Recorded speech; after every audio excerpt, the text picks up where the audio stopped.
Bismillahirrahmanirrahim. Assalamualaikum warahmatullahi wabarakatuh. Alhamdulillah wa syukrulillah wa ni'matulillah la hawla wa la quwwata illa billah.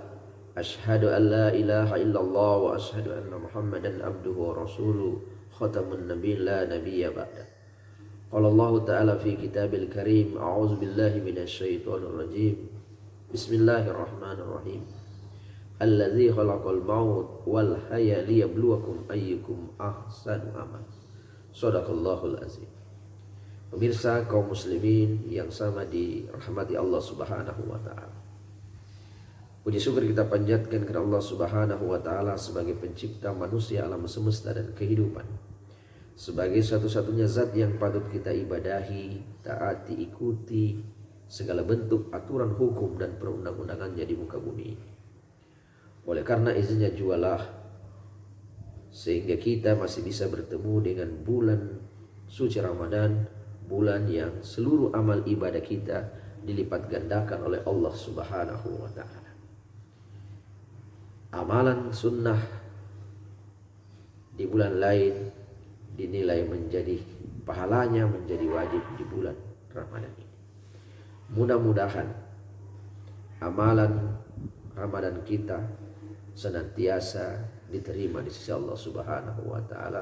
Amin amin ya rabbal alamin.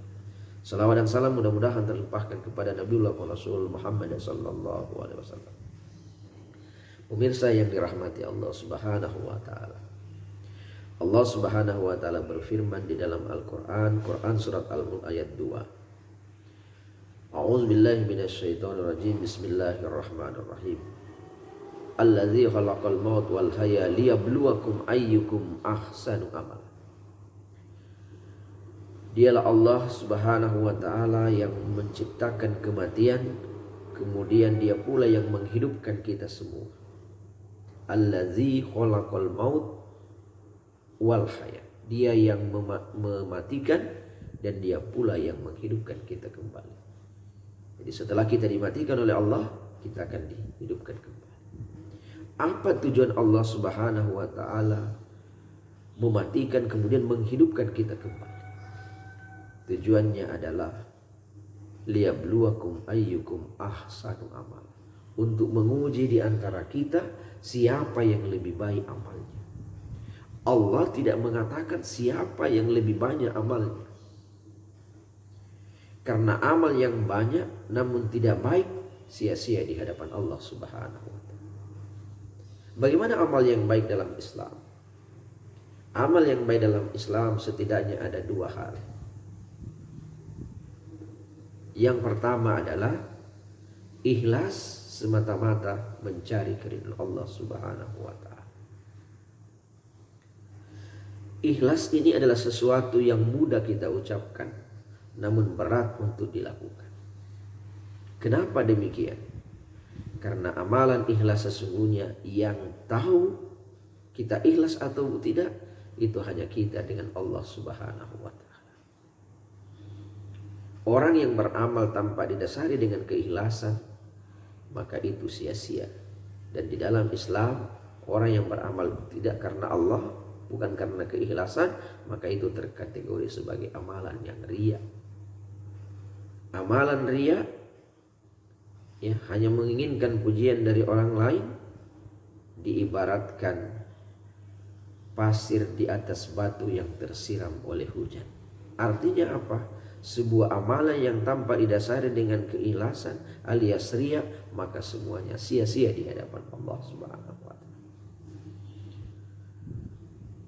Bagaimana ciri-ciri orang yang ikhlas?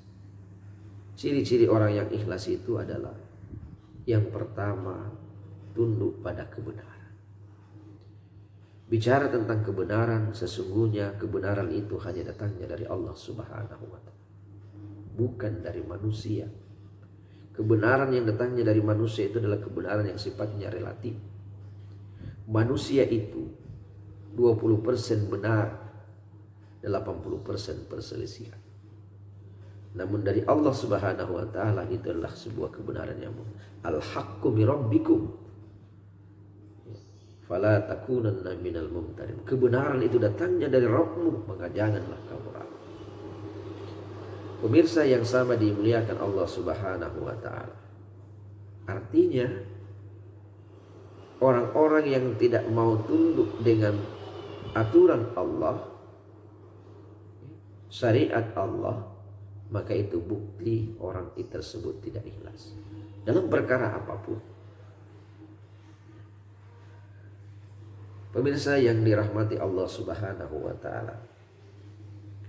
Kemudian yang kedua, ciri yang kedua orang yang ikhlas itu adalah mau menerima nasihat dari orang lain.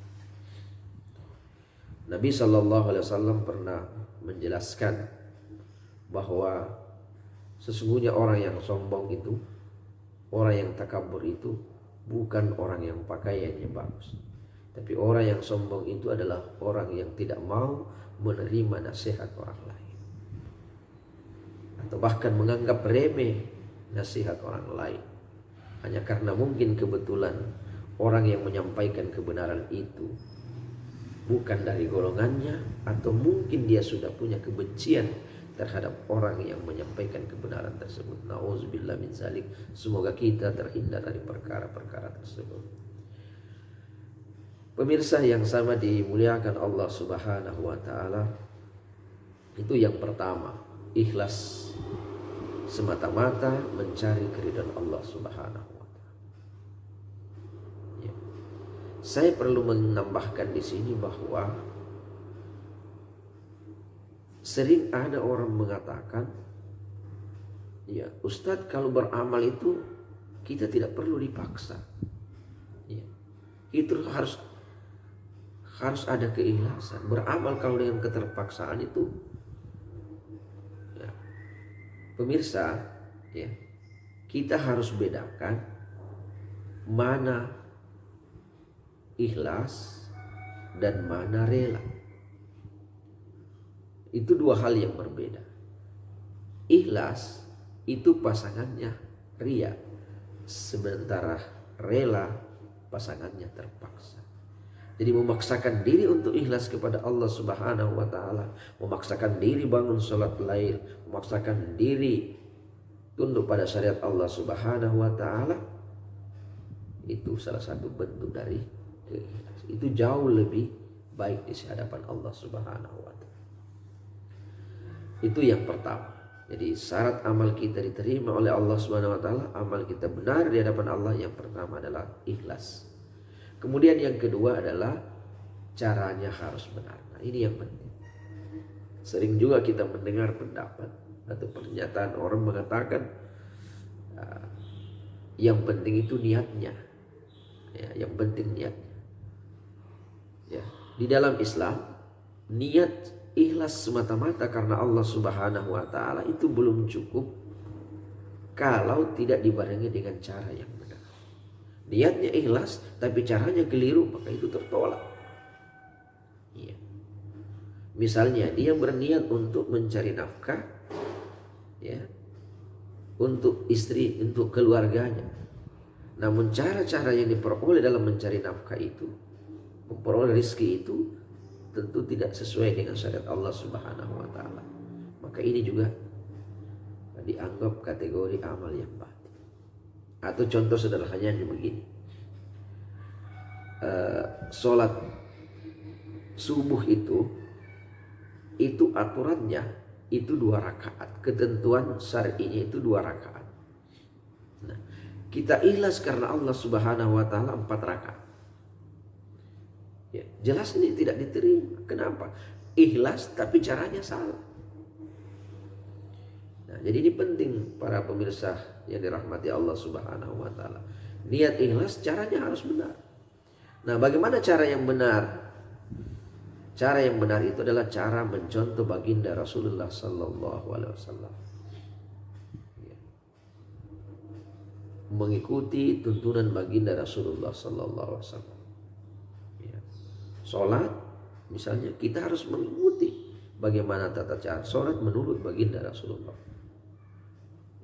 Sallu kama ra'aitumuni usalli. Salatlah kalian sebagaimana melihat aku salat, kata Nabi. Jadi amal yang baik dalam salat itu adalah ikhlas dan mengikuti tuntunan Nabi Sallallahu Alaihi Wasallam. Demikian juga puasa, ya, termasuk dalam hal ini dalam memperbaiki umat, ya, memperbaiki masyarakat, ya, mengurus ekonomi, mengurus pemerintahan, ya, itu harus sesuai dengan contoh baginda Rasulullah Sallallahu Alaihi Wasallam. Ketika kita berekonomi, ketika kita mengurus masyarakat, ya, tidak sesuai dengan contoh baginda Rasulullah SAW, sekalipun kita ikhlas, ya, maka itu dipertanyakan apakah ini diterima atau tidak. Pemirsa yang sama dimuliakan Allah Subhanahu wa taala. Jadi intinya bahwa di dalam beramal ini, kata kunci yang ingin kita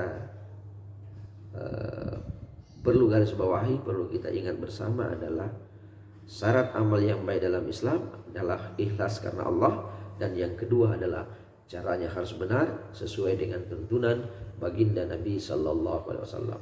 Semoga kita semua diberikan kekuatan iman dan Islam oleh Allah Subhanahu Wa Taala agar senantiasa kita bisa mengisi amalia-amalia kita ini, utamanya amalia di bulan Ramadan ini, dengan amalia-amalia yang senantiasa ikhlas kepada Allah Subhanahu wa taala dan mencontoh pada baginda Rasulullah SAW. Dengan demikian amal kita menjadi amalan yang benar, amalan yang bernilai pahala di sisi Allah Subhanahu wa taala. Terima kasih atas segala perhatiannya, minta maaf atas segala kekurangan. Wabillahi taufiq wal hidayah. Assalamualaikum warahmatullahi wabarakatuh.